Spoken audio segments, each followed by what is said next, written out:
کیونکہ بعض مدارس کے محتمم ایسے ہوتے ہیں, میں کہہ بھی رہا ہوں, آپ بولے گے تو کہہ نہیں کہوں گا, لیکن تھوڑوں سو کے تو کہہ سکتے ہیں نا. بعض مدرسوں کے محتمم حضرات ایسے ہوتے ہیں, اگر کسی محتمم صاحب کو برا لگے تو بھائی آپ کے بارے میں کہہ ہی نہیں رہا میں, آپ ہیں ہی نہیں اس میں. وہ چندہ آتا رہتا ہے, اس پہ شارٹ کلپ لازمی بنانا ہے, تم نے بتا رہا ہوں میں, تمہارے ذمے بہت سارے قرضے ہو گئے ہیں تم دونوں کے ذمے, کیونکہ پورا بیان لوگ نہیں سنتے. یہ بہت اہم ٹاپک ہے جو میں بیان کر رہا ہوں, اللہ کرے کسی محتمم کو یہ سمجھ میں آ جائے. وہ محتمم حضرات بعض کیا کرتے ہیں, چندہ لیتے رہتے ہیں, چندہ لیتے ہیں, مدرسے کی تعمیر ہو رہی ہے, بڑا زبردست مدرسہ بن رہا ہے, ایک اور بنا دیا, ایک تیسرا مدرسہ بھی بنا دیا, مگر اپنے اساتذہوں کی تنخواہیں ایسی رکھی ہوئی ہیں کہ جو گورنمنٹ نے کسی 11ویں اسکیل کی بھی, بولو بھائی, نہیں ہوتی. 11ویں اسکیل کا آدمی بھی زیادہ اچھا کما رہا ہوتا ہے, اور اس کو ریٹائر ہونے کے بعد بھی ملتا ہے, اور بھی علاج میں بھی بہت کچھ ہوتا ہے, اس کے بہت ساری سہولتیں ہوتی ہیں, لیکن مدرسے سے ریٹائرمنٹ پہ بھی بیچارے محتمم استاذ کو کچھ بھی نہیں ملتا. جب محتمم کا موڈ آف ہوا, ایک لیٹر پکڑا دے گا, پتلی گلی سے نکل لو. اب وہ نکل کے کہاں جائے, وہ تو بیچارہ نہ دنیا کے قابل رہا, اور مدرسوں میں بھی تدریس کی بسا اوقات جگہ نہیں ملتی ہے تو اس سے بھی زیادہ غریب مدرسہ ملے گا. اور پھر گھر میں جو بیوی کے تانے, پھر بچے, پھر یہ اور وہ, ایک ٹینشن. لیکن اللہ نے علماء کو استغنا دیا ہوتا ہے. جو علماء غربت میں زندگی گزارتے ہیں وہ کبھی اپنی گھر کی باتیں لوگوں کے سامنے, وہ کبھی بھی ہاتھ نہیں پھیلاتے. تو ایسے غریب علماء کو زکوٰۃ بھی دے سکتے ہیں, لیکن ہدیہ کا نام دے کے, کیونکہ وہ عزت دار آدمی زکوٰۃ قبول. اب مجھے نہ پکڑانا شروع کر دیں کہ میں اپنے فضائل نہیں بیان کر رہا, میرے پاس اللہ کا دیا بہت کچھ ہے الحمدللہ, لیکن آپ کی یہ ذمہ داری ہے کہ آپ ایسے مدرسوں میں جا کے ایسے اساتذہ جو دن رات محنت کرتے ہیں ان کو ڈائریکٹ چپکے سے جا کے پکڑا دیں. سب کے سامنے ہدیہ دیں گے نا تو محتمم تنخواہ اور کم کر دے گا, کہہ رہے تمہیں تو دائیں بائیں سے بہت مل رہا ہے, تمہیں تو ادھر ادھر سے بہت مل رہا ہے, ہمیں پتا ہے بیٹا تمہارے مریدین تمہیں دے رہے, تنخواہ اور کم کر دے گا اس. سب محتمم نہیں, جو سن رہے ہیں ان کے علاوہ کی بات کر رہا ہوں بار بار.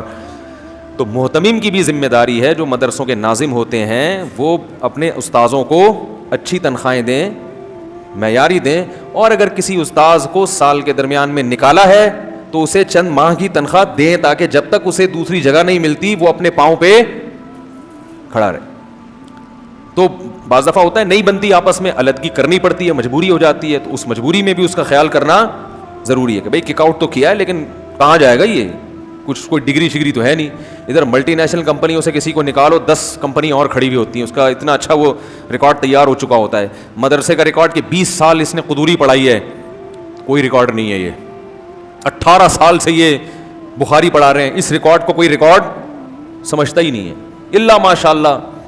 تو دین کی مدد میں کیا ہے, دینی مدرسوں کے ساتھ تعاون کرنا. ہمارے ایک جاننے والے تھے, ایک مدرسے میں پڑھا رہے تھے, 2007 میں ان کی 4000 تنخواہ تھی اور 2 بیویاں تھیں ان کی. چلو خیر بیویاں تو ان کا اپنا ہیڈک ہے, وہ تو وہ مدرسے والے کہہ سکتے ہیں بھائی ہم تو تنخواہ دیں گے, اب تم نے 2 کی ہیں 4 کی ہیں, ہمارا ہیڈک تھوڑی ہے. اس میں تو ٹھیک ہے کہ 2 4 ہوں ان کا, لیکن اتنی تو دو, کم از کم ایک کو تو پال سکے وہ. یہ اس لیے کہہ رہا ہوں, ایسا نہ مدرسے کے بعض اساتذہ کہیں چلو 4 کی ہے تو پھر 4 کے حساب سے تنخواہ ملنی چاہیے. تو وہ اتنی غربت میں 4000 ان کی تنخواہ, ان کے بچے بھی 2 بیگمات بھی. تو میں نے کہا یار اس میں کیسے گزارا کرتے ہو, اور محتمم ٹھیک ٹھاک مالدار, چندے کے پیسے الگ آ رہے ہیں, تعویذ گنڈوں کے الگ, دبا کے کما رہا ہے, اور استاذ کو کیا دے رہا ہے 4000. کہنے لگے کہ یار میں صبح ناشتے میں دودھ کی چائے نہیں پیتا, قہوے میں رات کی بچی ہوئی روٹی ڈبو کے کھاتے ہیں ہم لوگ, ڈبو کے کھانے کا اپنا ہی مزہ ہے آپ کو پتہ ہے. تو وہ قہوے میں رات کی سوکھی روٹی ڈبو کے کھاتے ہیں, اور اسی طرح زندگی. ایک کمرہ ہے اسی میں پارٹیشن کر کے 2 کو رکھا ہوا ہے, وہ گھر ہے ان کا. کچھ دن تو بیچارے نے صبر کیا, اس کے بعد چھوڑ چھاڑ کے کسی یونیورسٹی میں پروفیسر لگ گئے. وہ ظاہر ہے کہ نہیں کیسے گزار, ہر آدمی میں پھر ایسا توکل تھوڑی ہوتا ہے. تو ایسے قابل استاذ کو بھگانے کا گناہ کس کو ہوگا, محتمم کو. وہ پھر ایسے عجیب عجیب سے استاذوں کو لے آتا ہے. ایک اور مانسہرہ میں کہیں ایک اس قابل عالم تھے, اتنے قابل میں حیران ہو گیا, بہت قابل تھے. میں نے کہا آپ اتنے قابل آدمی ہو, آپ کو تو کسی بڑے مدرسے میں حدیث پڑھانی چاہیے تھی. انہوں نے کہا میں نے پڑھائی تھی, پورے سال میں پڑھاتا رہا. محتمم نے جو مجھے تنخواہ دی نا سال کے بعد, وہ اتنی تھوڑی تھی کہ میری مرغیوں کا خرچہ بھی اس سے پورا. اس طرح کے الفاظ سے مجھے پورے بھی یاد نہیں, پرانا واقعہ ہو گیا. کہہ رہے میں نے کہا یار میں نہیں پڑھا سکتا بھائی, یا تو تیرے پاس پیسہ ہی نہ ہوتا, پیسہ تو بہت آ رہا ہے تیرے پاس. نتیجتاً کہتے ہیں میں چھوڑ کر گورنمنٹ کی کسی جاب میں چلا گیا, جاب کر رہے ہیں وہ, تو سارا علم کیا ہو گیا ضائع ہو گیا. تو ایسے بڑے بڑے قیمتی ہیرے نکلتے ہیں تو ان کے وہ کوئی نظام ہی نہیں ہے. تو کچھ تو ہونا چاہیے. تو یہ دینی مدارس کے ساتھ تعاون کرنا کس کی ذمہ داری ہے؟ ہم سب کی, میری بھی آپ کی بھی. میں بار بار کہہ رہا ہوں آپ کی, تو اس کا مطلب میری نہیں ہے, میری بھی ہے اور آپ کی ذمہ داری بھی ہے. اسی طرح ایسے علماء جو دین کے لیے اپنے آپ کو انہوں نے وقف کیا ہوا ہے, تو آپ جا کے ان کو تلاش کریں, دیکھیں کہ واقعی اگر وہ غریب ہیں تو آپ ان کے ساتھ تعاون کریں تاکہ وہ مستغنی ہو کر دین کی خدمت کریں. اور ایسے طلبہ بھی ہوتے ہیں دینی مدرسوں میں جو بڑے ذہین ہوتے ہیں لیکن محنتی ہوتے ہیں, مگر یہ کہ ان کے پاس وسائل نہیں ہوتے. تو ایسے طلبہ کو دینی مدارس کے تلاش کرنا کہ بھائی یہ جب تک یہ پورا عالم بن کے اپنے پاؤں پہ کھڑا نہیں ہو جاتا, اس کا کوئی ذریعہ آمدن نہیں ہو جاتا, اس وقت تک اس کی ذمہ داری کس کی ہے؟ ہماری.